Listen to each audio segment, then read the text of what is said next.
I'm sure you all have to answer this question at least once a day. What are you doing?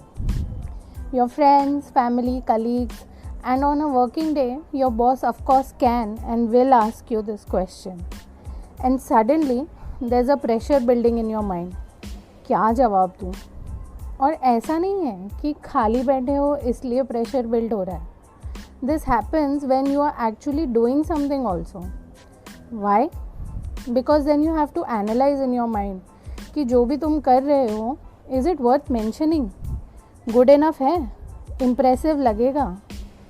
And because you may not be ready to answer the subsequent questions based on the activity you say you were doing, you are even more conscious and the pressure continues to grow.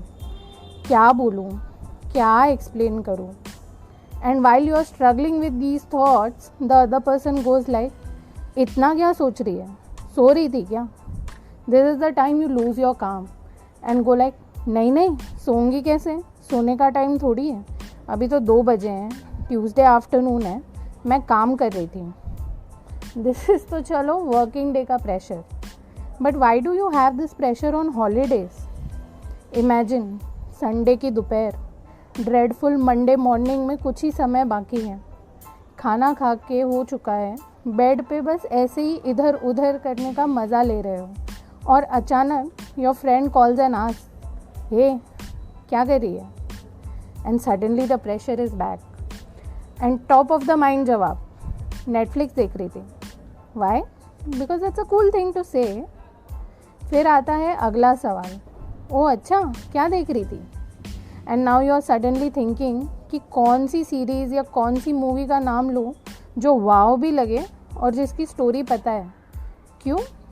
क्योंकि follow up question is going to be, कैसी है movie? However, some of us are honest. We dare to say बिंदास, कुछ नहीं कर रही थी.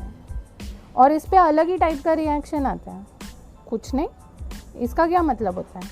कुछ तो कर रही होगी ना, ऐसी ही थोड़ी बैठी होगी. And the pressure is back. Why the idea of doing nothing is so unacceptable? Why can't you just leave everything aside, every thought, every activity, every pressure, and just sit idle? Does it make you less cool? Is constantly doing something the only way to define your utility or worth? मैं drawing कर रही थी, घूमने गई थी, काम कर रही थी, खाना बना रही थी, डॉक्यूमेंट देख रही थी, बुक पढ़ रही थी, ये सब कर लो और हर वॉट यू आर डूइंग का अलग अलग जवाब भी दो. फिर पता है क्या रिस्पॉन्स आएगा? जब देखो कुछ ना कुछ कर रही होती है, कभी तो आराम कर लिया कर. So moral of the story is, learn to do nothing and enjoy it. Own this pleasure. And an important tip is, switch off your phone when you are at it so that there are no questions asked.